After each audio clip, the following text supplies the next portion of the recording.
Welcome to the Emerging Screenwriters interview series. Today we are talking to Minda Wei. Is that how I say your Ah, name?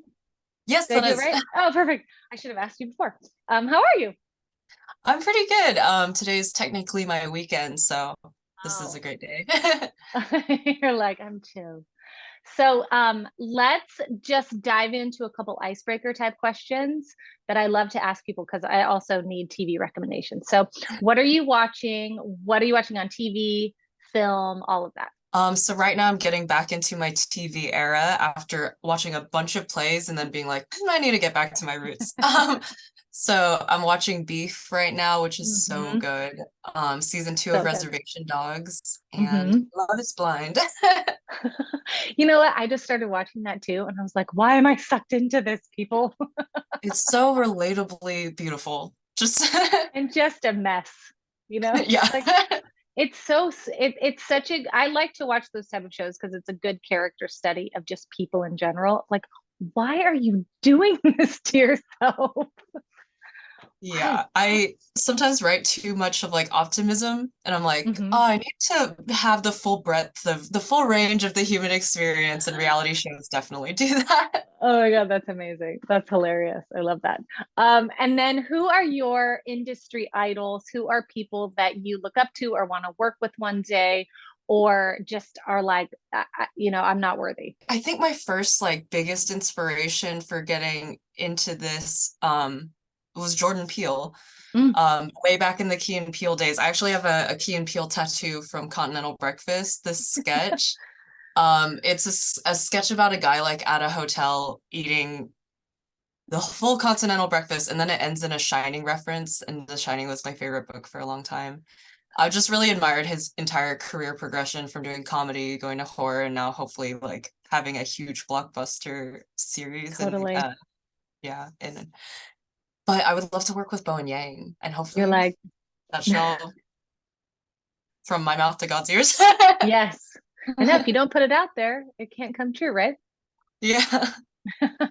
Well, speaking of why you started in this sort of storytelling world, can you tell us your origin story, how you began, where the storytelling bug went a bit? Oh yeah, so I have always wanted to be a storyteller. Like when I was 5, the first job I ever remember wanting was to be a cartoonist. I was super obsessed with Garfield. Like my first email address was just to receive daily Garfield comic strips. And so growing up watching a bunch of TV and then finally admitting to myself like senior year of high school, I want to become a TV writer.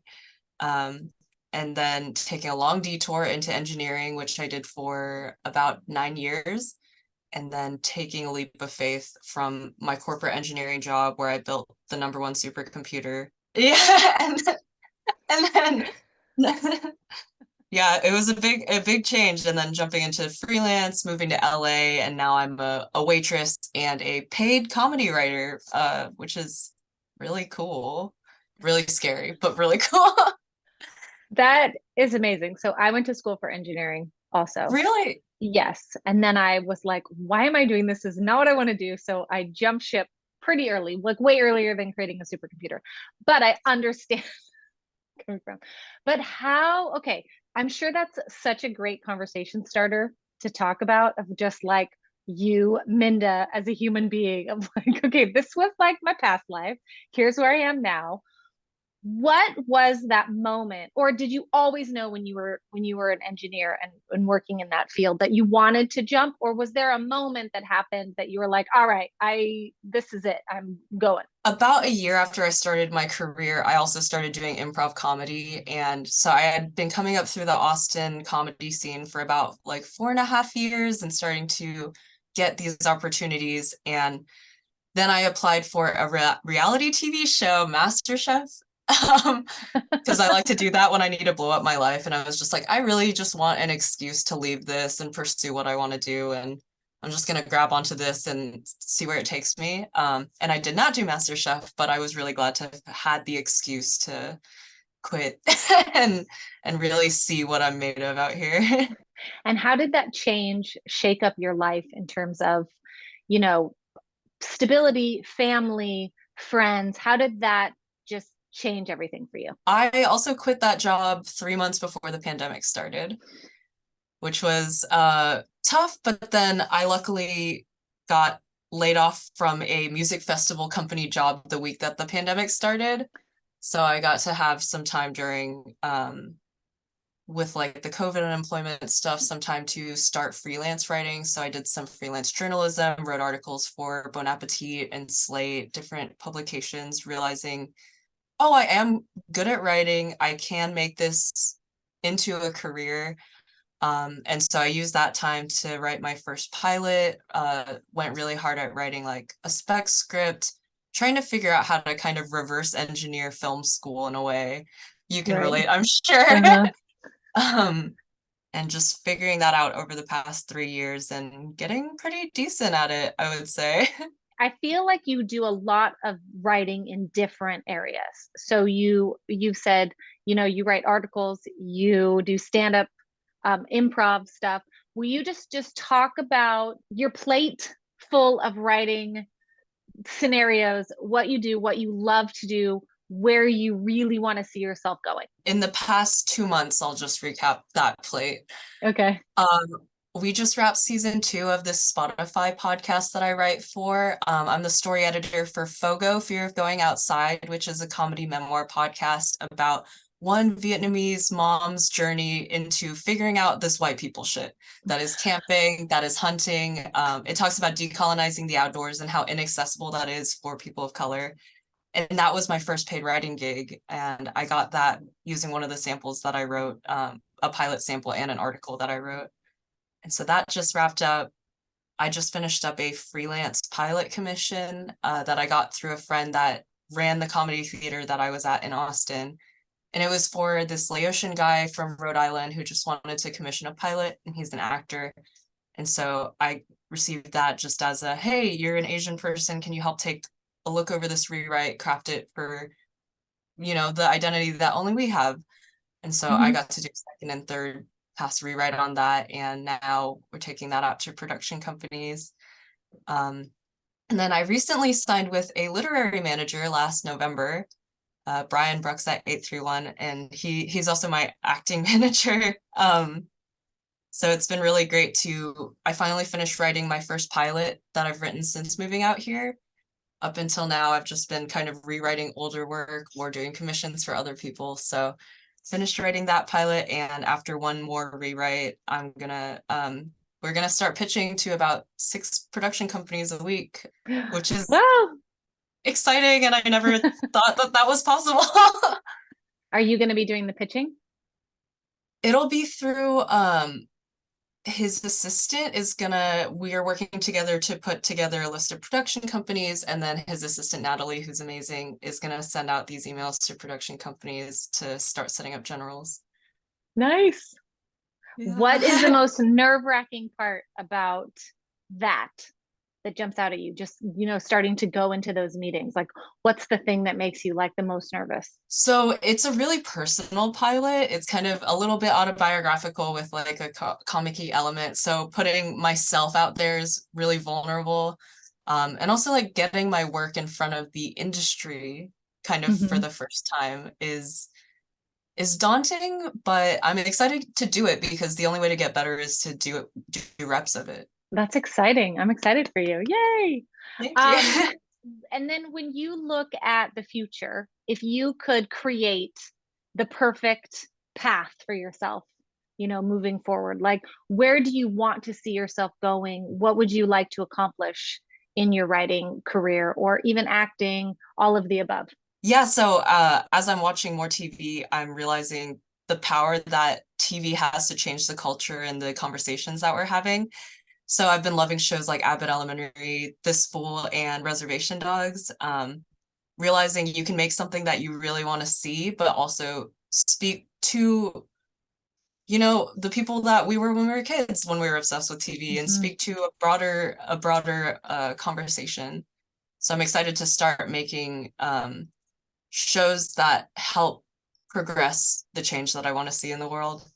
I would love to eventually, I want to work my way up through staffing, really get the feel of how this industry works, and then eventually become a showrunner.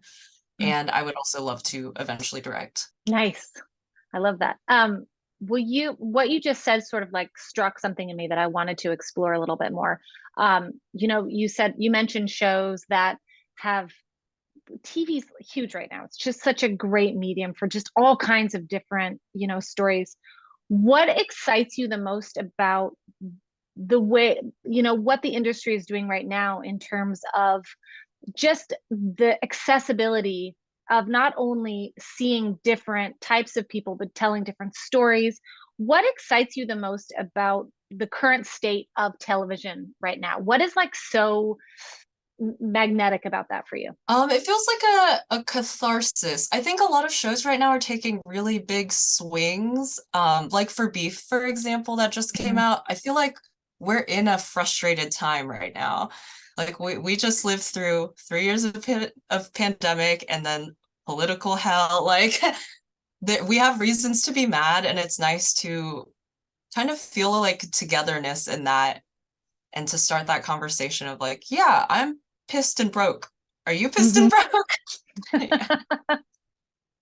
I agree. I watched that and I was like, what is this? I love this show. I've only watched the pilot because it gives me anxiety, but Yeah.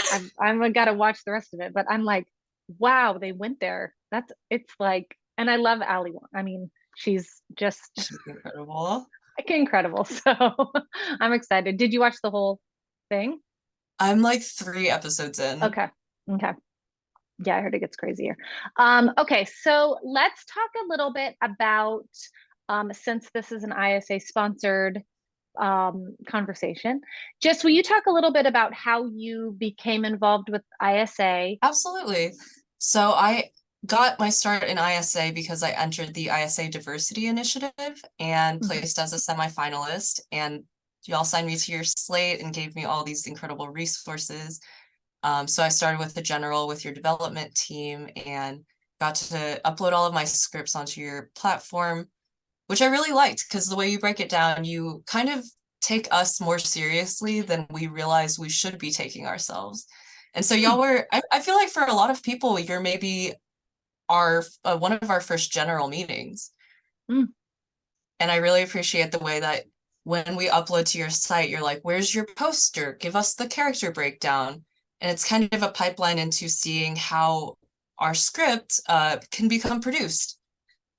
And I think for a lot of screenwriters that are just starting out, we don't realize quite yet that how possible it is to get our stuff produced someday and to really see a finished product in the world. I love that. That is exactly what we're trying to do. It is possible. Just start putting your stuff out there. What advice would you give yourself if you were to meet let's say like your 10-year-old, 15-year-old self, somewhere in the teen kind of range? What advice would you give yourself in terms of, what you know now and what you want to do with your life? Ooh, I was such a shy kid, so I think it's just a lot of like, yeah, you are cool. I'm doing Cool. right now at 28 the things that I thought were so cool at 12. Like I just learned to ollie, I'm learning electric guitar, and I'm like, you are on the money. What you think is cool is right. You're not like some dork. Put yourself out there, show your voice, don't be afraid to write. If you were shy, what were some things that you did besides, I mean, it seems like improv is obviously like a way to break out of your shell. Was that sort of your first way to break out of the shyness, or like what did you do growing up to get to the place where you can do improv or be an actor? I mean, that's from going from shy to who you are now. I can't imagine you being incredibly shy. I still feel really shy. The reason I started improv was because I was at Trader Joe's in Austin and I had a chatty customer service person at the checkout counter. And I was just like, I don't know how to talk to this person. I don't know how to banter. I feel so awkward. And so I was like, I have to get good at that. I have to just get good at conversation. So it's a lot of feeling more comfortable and pushing myself when I'm anxious to, go hang out with that person, go meet this new person. And as a writer, when somebody asks what to describe your voice or to describe your style or your aesthetic when it comes to writing, what would you say? What's your spiel? Ooh, I would say my spiel is I write high energy, frenetic scripts for aging punks. Where Okay. it's like, this is cool, but I'm tired. I will be real with you, but also it's punk rock. That's amazing. I love that. But I'm tired.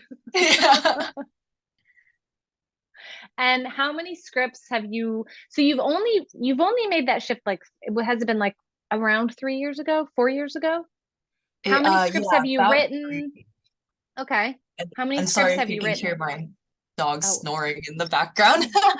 I've written 3 of my own pilots, not including some bad ones that I don't share. So 3 that I share, 1 spec script, 1 commission pilot. So 5 total. Okay. How do you know that the ones that you don't share are not shareable? How do you know when a script is good enough to share or it's ready to go? How do you know when a painting is done? Mm. How do you know when a painting is a sketch or something you share? I would say that the ones that I don't share are from that very early, like it's maybe the ones where I was trying to meet a contest deadline and I just kind of like threw together an idea that I didn't care so much about. So the ones that I do share are pretty personal to me, match my voice. They feel cool, but they also feel dorky in the way that I feel cool and dorky.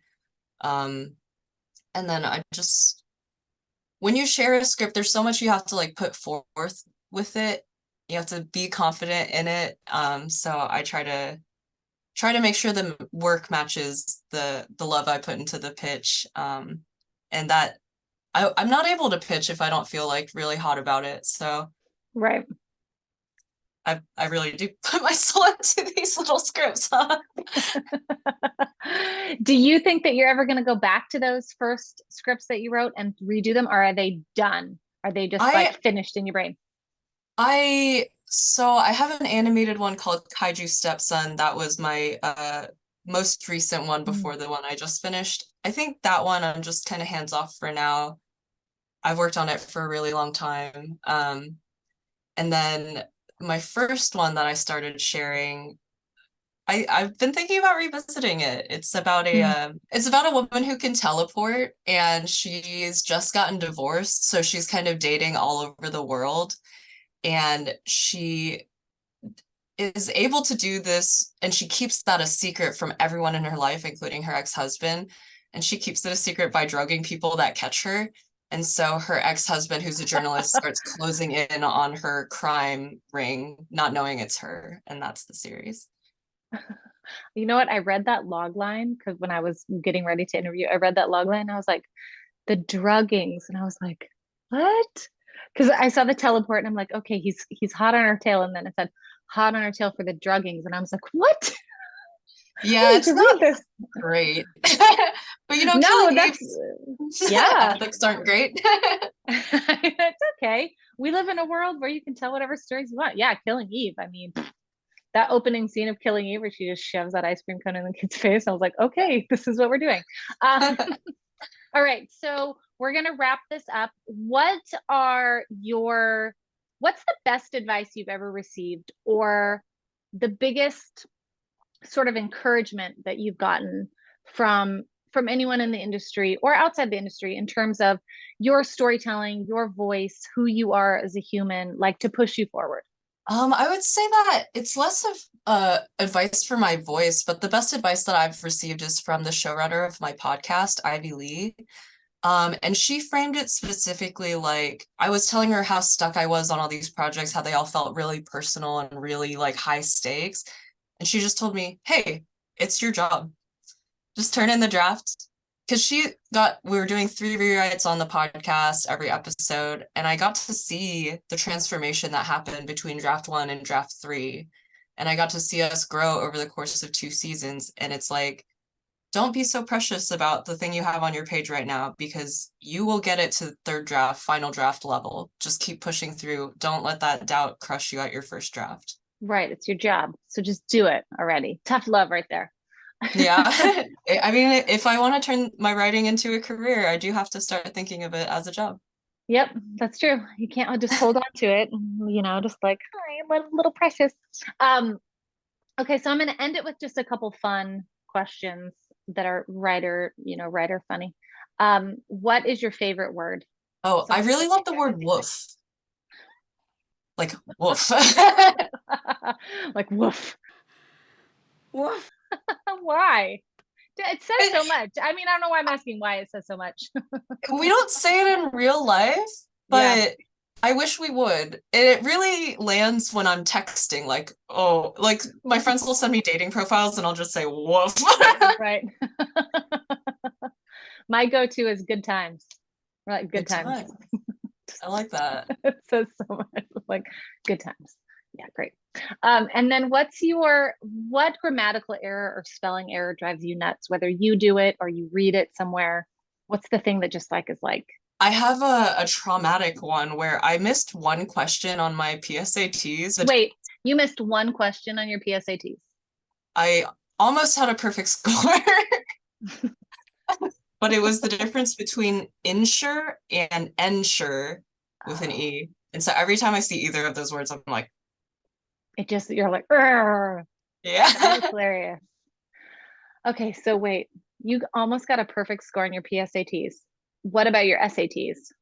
No, we don't, not Oh, anything it was notable like there. really good and then bombed. No, it's fine. Just Well, not I'm a sure it was story. high, just not almost perfect. Oh my gosh.